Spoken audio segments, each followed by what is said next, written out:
Hi, everybody. Welcome to Tough to Treat. I'm your co-host, Susan Clinton, and I'm here with Erica Mello. And we are actually bringing you a repeat of one of our Facebook Lives today on the research that was recently introduced as to what level of squat is the most beneficial. Conformational bias, spoiler alert, I believe in the full squat. So keep that in mind as you listen to our discussion as we move forward. And I did put the link to the article in the show notes. I also wanted to remind everybody that we have a mastermind mentoring membership program that we have created, and you're going to learn more about it, especially on our Facebook group, as well as on our email list. So please be sure that you like and subscribe to us on iTunes and wherever else you get your podcasts. And we will see you in the ether world. Thank you very much.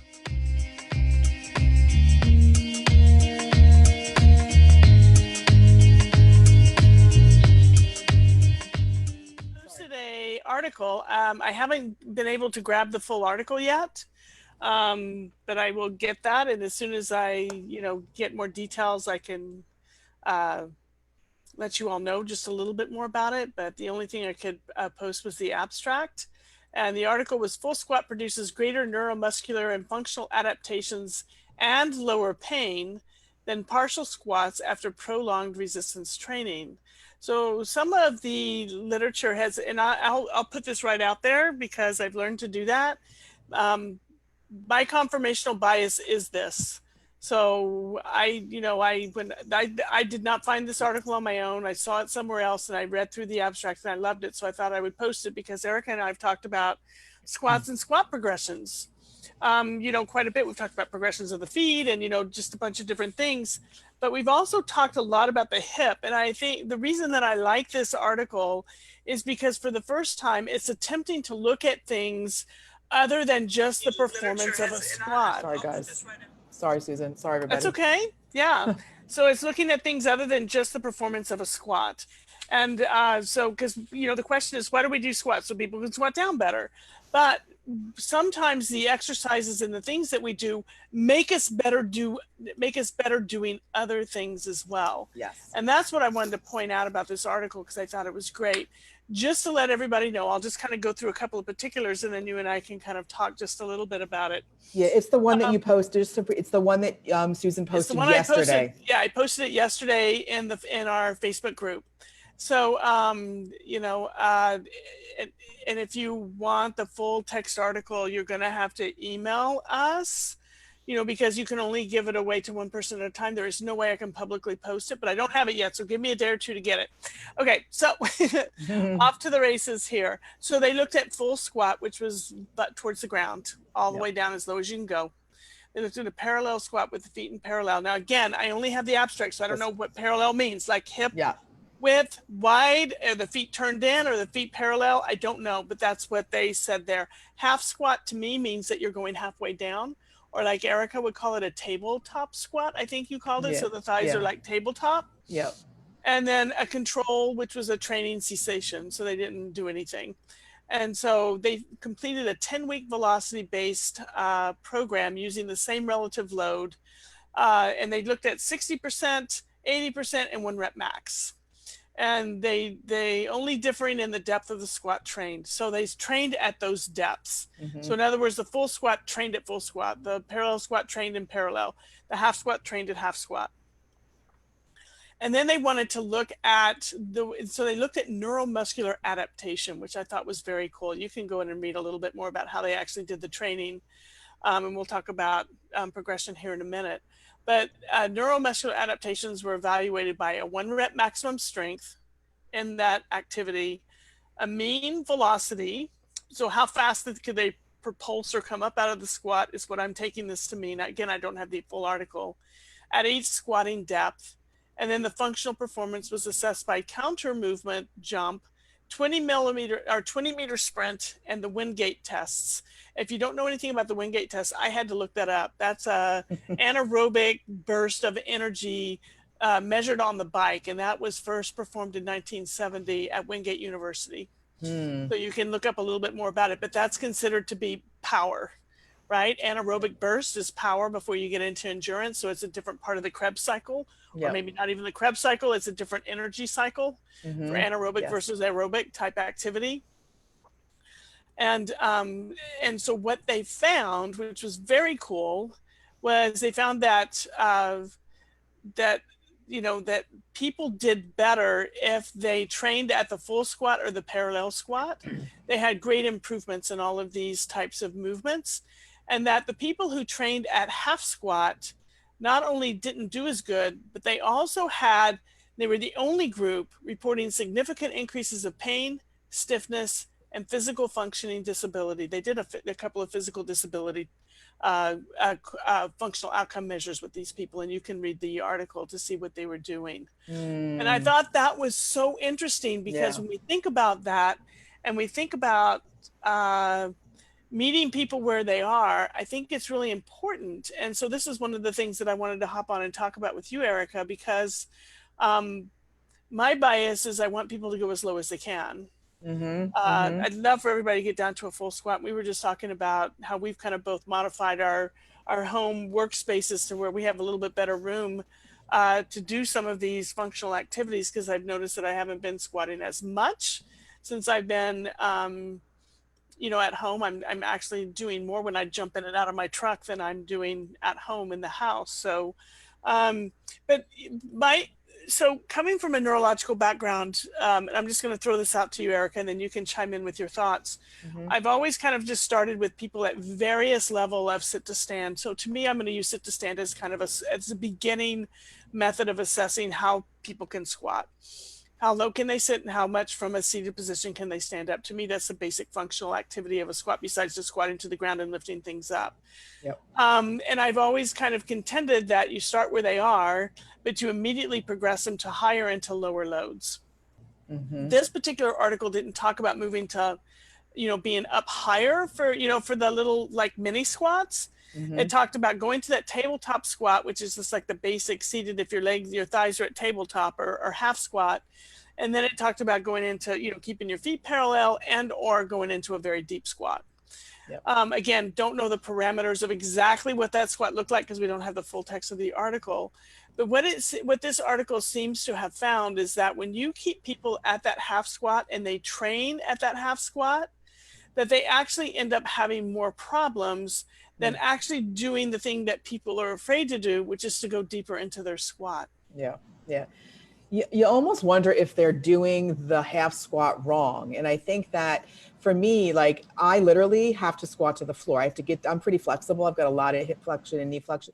I can go right to the floor, butt to the floor if my calves are relatively flexible that day. And I practice that because I need to do that. But what's been interesting, and I did not read obviously the full text either, but I do train. So I start out, and we've talked about this a lot in the podcast and in the Facebook Live about, people have hip issues and, they want to go, they want to go right to the floor.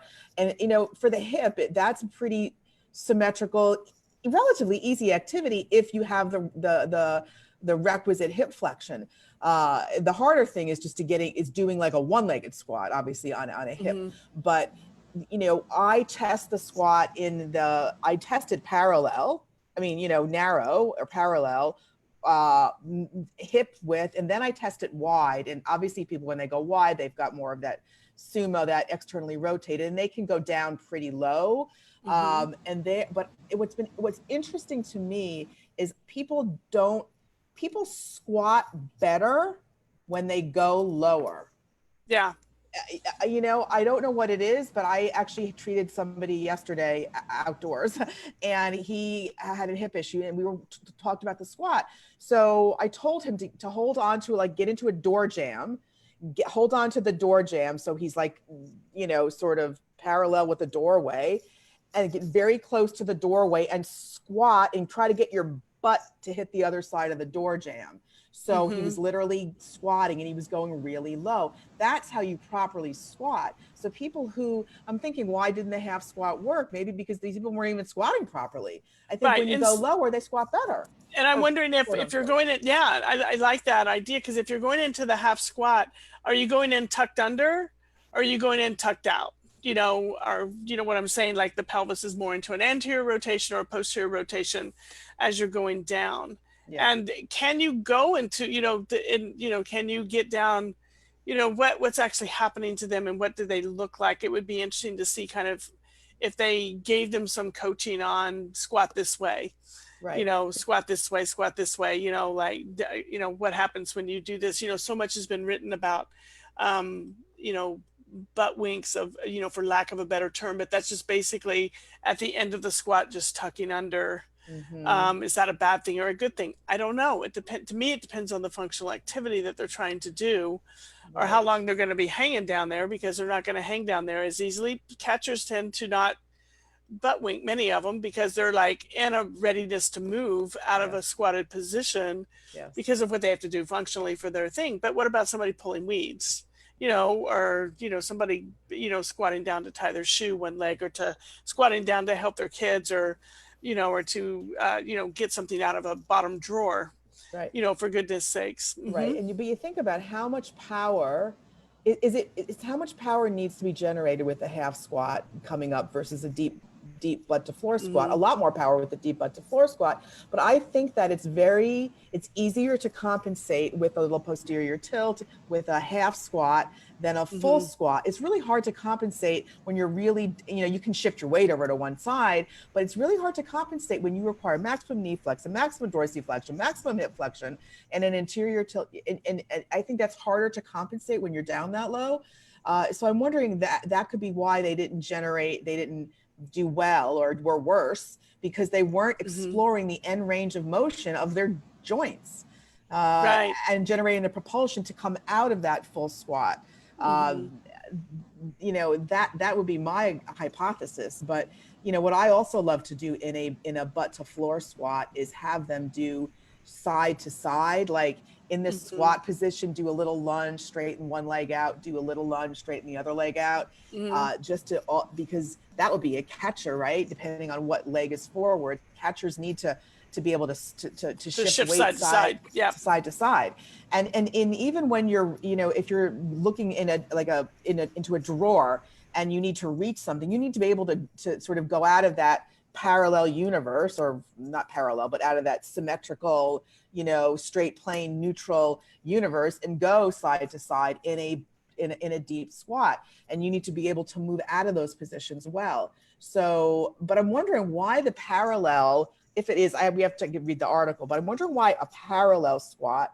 I know if we assume parallel is straight feet, it's harder for people to compensate that way. And I noticed that when you move feet closer together in standing or in squatting, you can generally, people who have issues with their I don't want to say thorax, but they have translational issues, or I don't like the word asymmetry, but loss of control. When you go narrow, it can be a bit harder. So I'm wondering if more.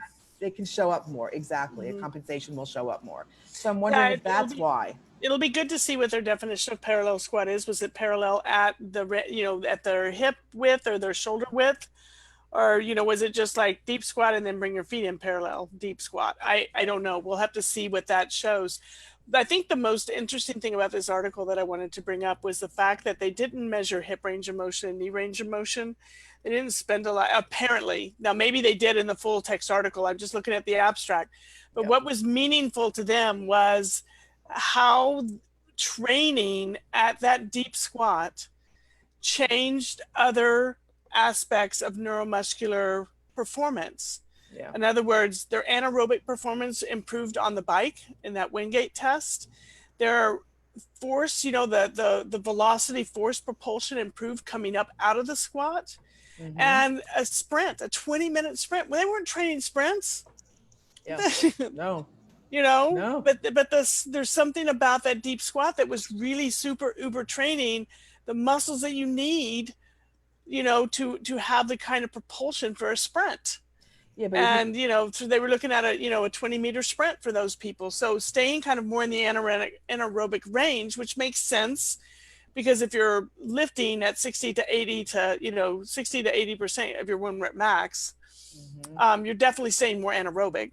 Yes. aerobic is going to be down at, 10% and going, 50, 60 times.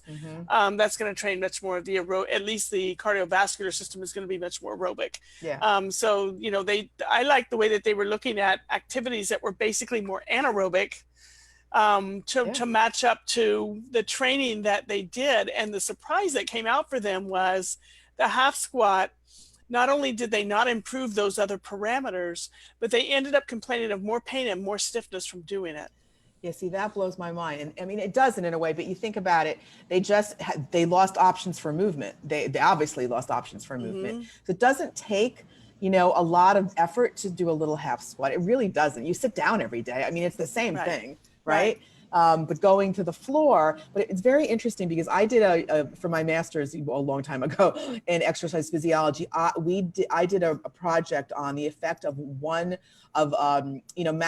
max 3 reps of knee extension exercises on the contralateral limb.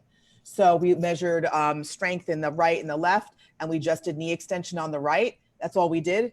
And the left got significantly better. So it's that crosstalk, that neuromuscular carryover that I think is so important when we have somebody post-operatively, for example, right? I mean, they're not going to obviously do a full squat, but this is really this neuromuscular carryover. So when you're in a deep squat, yes, if you're doing a lot of them, you've got to push your body weight up off the floor. That requires certainly a measure of anaerobic, anaerobic strength.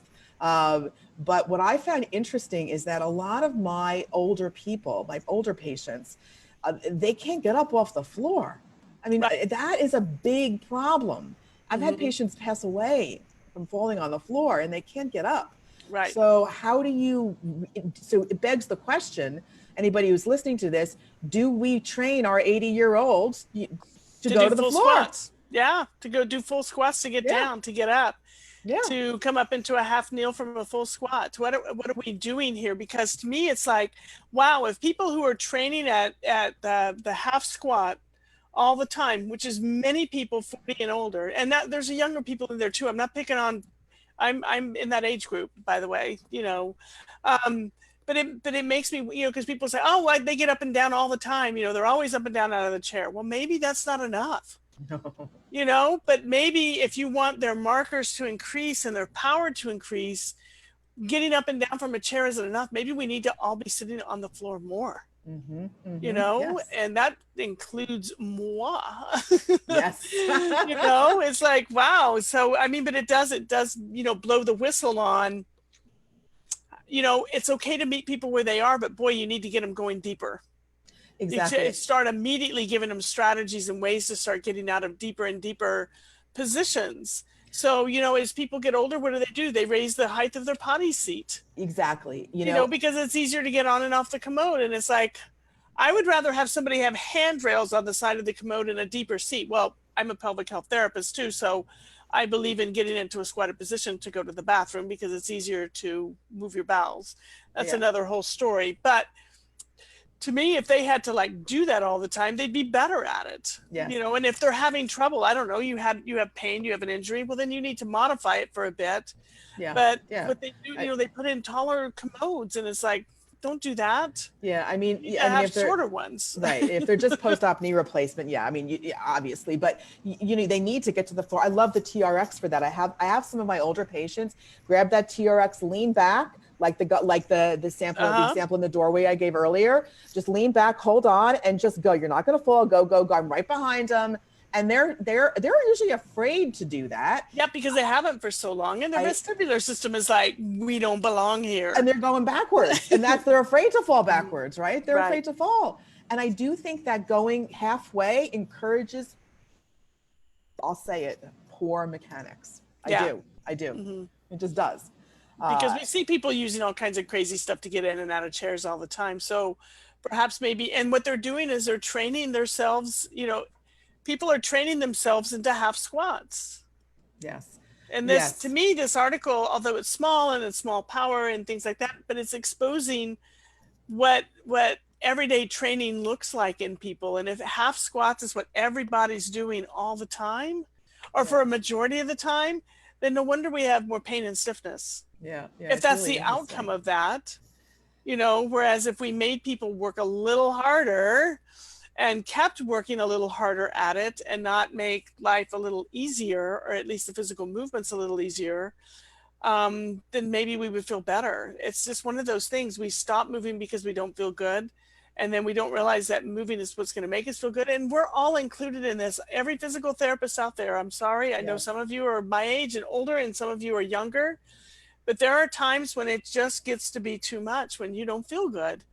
And that could be Yes. for anything. That could be because you have asthma. It could be because you're recovering from a bad flu, or it could be because you've got a strength deficit problem that's been developed over time because of an injury or something that's happened that you just haven't, done Hmm. the stuff for. But I just find it very interesting that getting up and down out of a chair may not be enough. In No, fact, I, I it could agree. be a problem because there's not a lot of carryover, at least into the anaerobic power part, Yeah. that we're going to get with a full squat. Yeah. And And it, a full squat for some people, maybe it's always more than they think they can do. I've seen this yes. time and time again. People, it's always more than they think they can do. And my favorite one too, Erica, like you talk about the TRX or bands, you can hold on to bands and do it as Yeah. well, over the door or something, is holding the doorknob on either side, Yep. and just teaching people, give them It's a, target practice, put a chair yep. back there and say, get your butt on the chair back here, Yep. lower, Yep. and, working that way. Or they can grab the kitchen sink, Yeah, and I down you agree. go, a couple of times every day while they're at the sink, or, habit stack it to brushing your teeth perhaps. Hmm. But I think where it's all kind of, when we talk about, stiffness and pain, particularly around the hips, that maybe the answer is not give into it, but, find ways to get through it, because Yes. the outcome is going to be less pain and greater Yeah. power. Yes, and you can practice, either very wide or very narrow or whatever works to start Hmm. with. But, and I've talked about my patients, this particular patient before, who has a hip issue, and he basically, and he's doing much better now, but he had a hard time squatting because he would feel that increased tone in the rectus femoris because he's just overworking certain muscle groups. And I think that, yes, you're not going to start them butt to floor squat. Maybe you will. It depends on what they look like, but you can certainly mirror those, do bent knee raises with breathing and really work on the breath work with the squat. But I think that for somebody, especially a young guy who wants to squat, most people want to squat. I mean, and I look at a squat, it's interesting. I look at a squat on everybody. I mean, I don't care what you're coming in with. I look at the squat, and I look at a deep squat at the beginning? No, I don't. But I do look at a squat because I'm comfortable evaluating a squat. Like, one patient I had told me he really had a problem going deep butt to floor squat, and I did look at it, but I had a hard time assessing it. So I had him go halfway first, and then I did a few things, and then I had him repeat the butt to the floor squat to see what I did, Hmm. if that helped, because he wanted to be able to do that, because he once again, he was super flexible, but he wanted to be able, and he was young, but he wanted to be able to add weight onto the Hmm. squat. And that's the other thing. When do you want to be able to add weight? So how much weight do you add to something like that? It just depends on the person, right? On Yeah, what you they should want to do. start. Yeah, it depends on how conditioned they are into it or not. Like, first they Yeah. need to get their body up and down. Once they can get their body up and down, then you start adding. Yeah. I mean, Do you add a kettlebell to it? Do you add a bar to it? Do you add a grocery bag to it? What do you add? But you add something so that you can begin to start to progress, yeah. the power, because even older people, they can still, I hear this all the time. I'm not making any more testosterone, so therefore I won't make more muscle. No, optimize what you have. Yes. You're Yes, going for to sure. still get stronger. We're all going to get stronger if we challenge ourselves. Yeah, yeah. I'm just looking at who's watching. Hmm. Manakashi, hi, hi. So I agree. I mean, if think about, think about your moms, right? They got Hmm. a child in one, and then they're picking up a grocery. They're doing like almost a squat with a lunge, like a deep lunge, basically.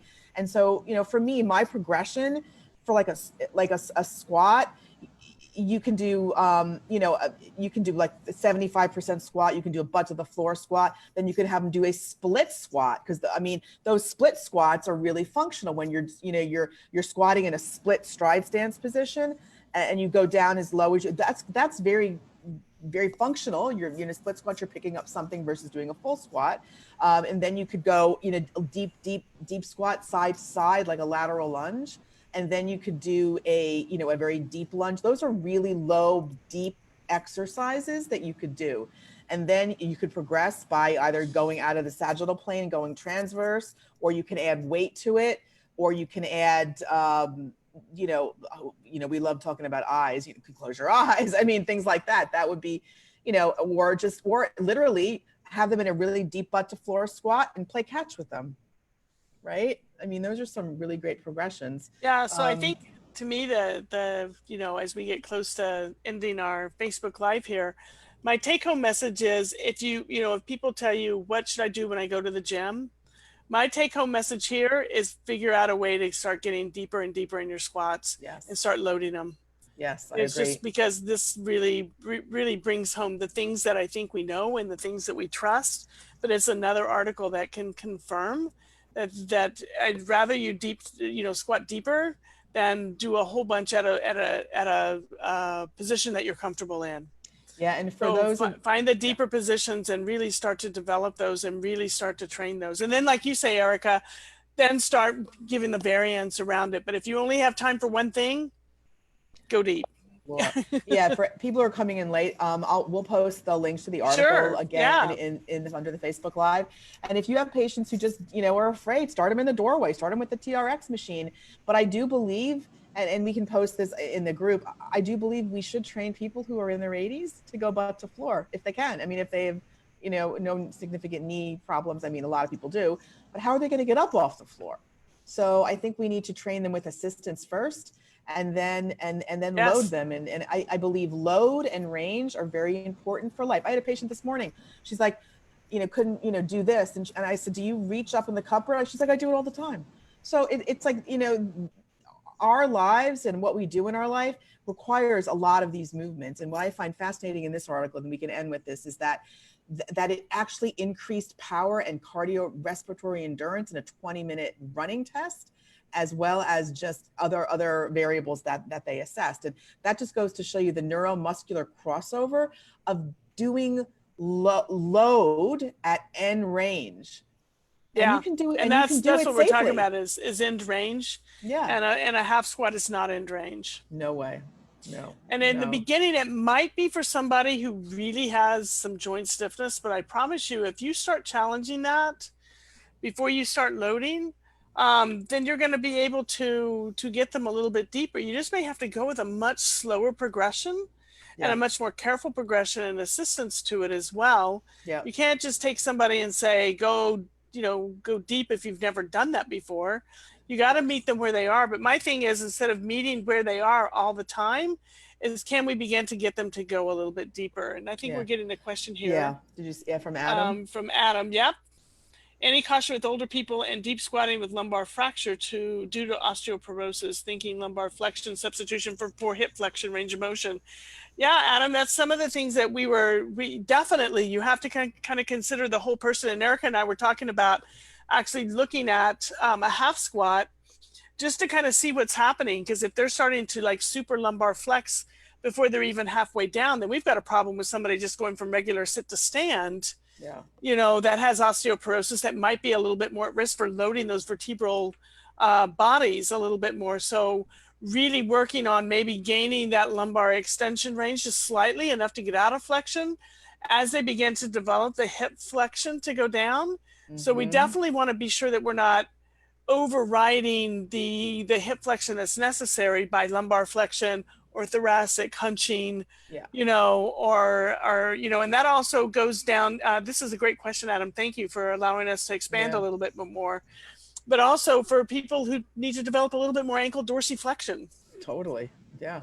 So, but I think that the idea here is don't just train at one piece, and, certainly people can have too much lumbar flexion at a half squat, so for your older patients, so you may have to back them up a little bit and start kind of how can we work and get more motion above the hips and below the hips and also at the hips as we're moving into that, so that they're not just like rounding down in a ball to a squat, but like you were talking Yes. about, Erica, just taking a look at it, seeing what they're Mhm. missing, seeing if we can add some more to it, and then kind of having them progress it as we kind of keep going. So for somebody like that Adam was bringing up here, we would start a little higher with them for Yeah. sure, and really help begin to load them in a new and different way.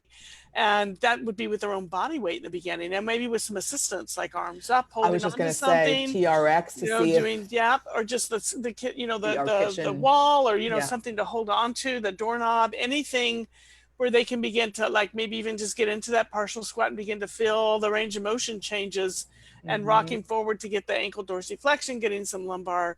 straightness if they can't go into extension, and really beginning to challenge that hip hinge for them that they may have lost for whatever reason. Even And once you can kind of get that, I think what you're doing is challenging that person at end range there. yeah, and And getting that's it. what you were talking about earlier. Yeah, and getting him also like maybe on a ball and doing that on like a Swiss ball and just and get him low on a Swiss ball and see if they can Exactly. do like on a very like a 35, 45, 55 ball and getting them do a lumbar, anterior, posterior tilt, rocking back and forth on a low ball. So get their center of mass down and practice those movement patterns when they're low. And if they need assistance getting up, you help them up. But I think those are great ways to get their gaze Hmm. down lower too.